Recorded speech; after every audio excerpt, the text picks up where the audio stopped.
Assalamualaikum warahmatullahi wabarakatuh. Sahabat Odoy, berjumpa kembali bersama Kang Odoy Channel, menguak mitos, fakta, dan sejarah. Ya, di perjumpaan saat ini Kang Odoy sedang berada di Desa Maleber, Kecamatan Maleber, Kabupaten Kuningan. Dan untuk menguak sejarah asal mula Desa Maleber, ini di Kabupaten Kuningan, Jawa Barat. Awal mula desa ini berkaitan erat dengan pohon beringin layu, tapi kemudian bisa hijau kembali. Ya, mengutip dari situs Pemkab Kuningan, awal mula desa Maleber ini berawal pada kisaran tahun 1880 di daerah Kuningan, berdiri suatu kerajaan yang bernama Kerajaan Nagari Laris Manis.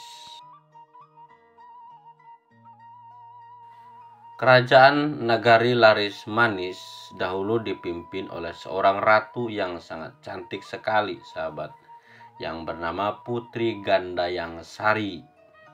Nah, di tengah alun-alun Nagari Laris Manis terdapat pohon beringin yang sangat rindang. Pohon beringin ini berdaun lebat dan luas sehingga rakyat kerajaan Negeri Laris Manis bisa terlindungi dari panas dan mendapatkan hawa yang sejuk. Sementara itu, di daerah lain terdapat kerajaan yang bernama Negara Pasir Pugag. Rajanya yaitu seorang raksasa bernama Duruwiksa.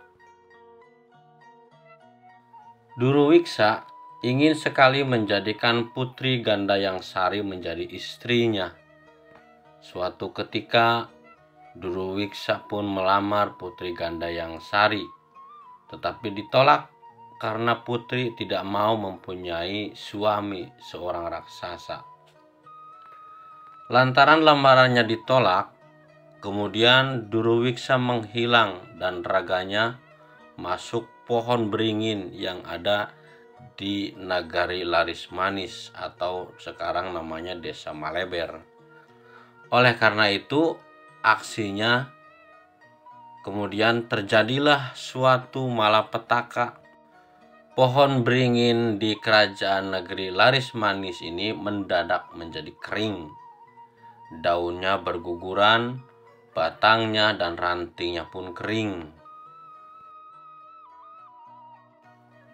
Akibatnya, hawa di daerah tersebut menjadi panas dan terjadilah kemarau yang panjang. Tanaman yang tadinya tumbuh subur di Desa Maleber malah menjadi gagal panen. Hidup rakyat pun menjadi susah.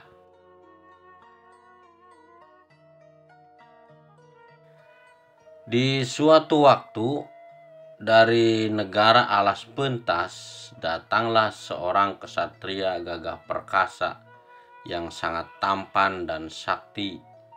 Ia menyambangi ke Nagari Laris Manis untuk melamar Putri Gandayang Sari.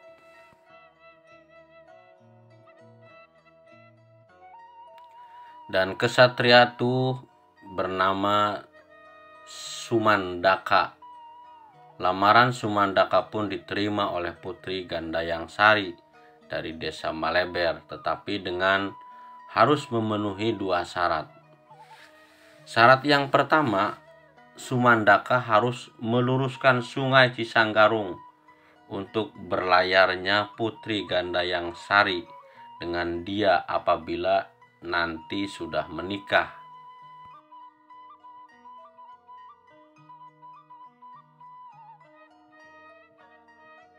Ya, memang pada waktu itu Sungai Cisanggarung di Desa Maleber memang tidak lurus. Alirannya harus berputar dulu ke Pasir Pugag. Pasir Pugag adalah negara dari Duruwiksa yang lamarnya ditolak oleh Putri Gandayang Sari.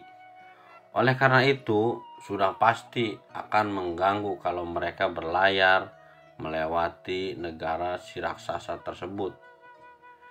Dan syarat yang kedua bagi Sumandaka yaitu mengalahkan Duruwiksa. Alasannya adalah agar kesusahan rakyat cikal bakal desa Maleber ini bisa hilang.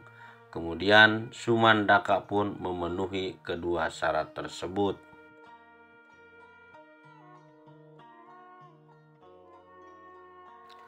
Untuk memenuhi syarat pertama, Sumandaka mengeluarkan kesaktian yang kurang masuk akal, yakni membesarkan kemaluannya. Wah, ini bisa dibayangkan seperti apa ya, membesarkan kemaluannya dan lalu memukulkannya sehingga pasir Pugag terbelah menjadi dua.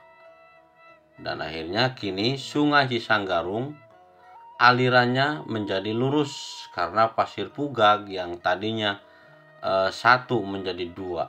Lalu wilayah di sebelah selatan Sungai Cisanggarung tetap menjadi pasir Pugag dan sebelah utara Sungai Cisanggarung menjadi pasir angin. Begitu sahabat ya.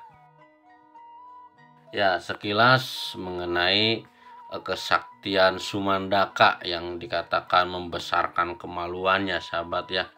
Namanya cerita zaman dahulu, walaupun memang tidak masuk akal, tapi inilah kisah yang tercatat mengenai asal mula desa Maleber. Nah, kita lanjut kembali sahabat. Kemudian Sumandaka ke alun-alun desa Maleber dan masuk ke Pohon Beringin untuk mengalahkan Duruwiksa. Maka terjadilah pertempuran hebat sampai akhirnya Duruwiksa pun kalah.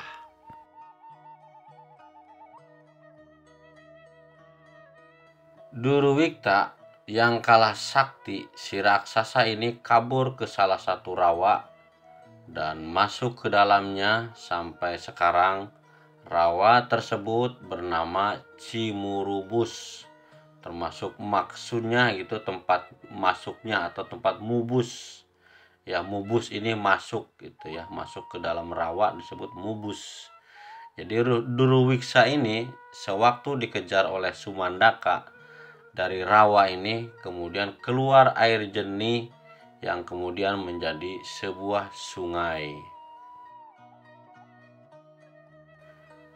Ya, setelah itu pohon beringin yang tadinya kering kembali menjadi lebat dan membawa kesegaran bagi rakyat negari laris manis.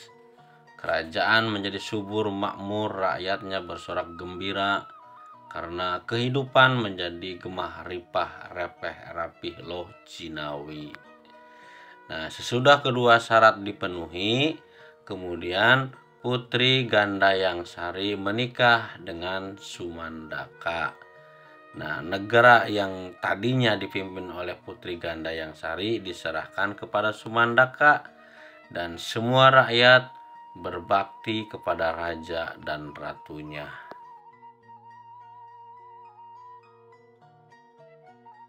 Nah, dari kejadian pohon beringin yang tadinya kering dan daunnya mati kemudian menjadi segar kembali dinamakan Maleber.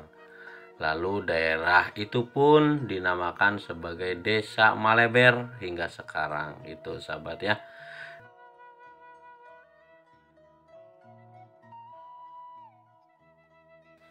Ya, Desa Maleber yang berasal dari kata leber, artinya lebar atau tidak kekurangan.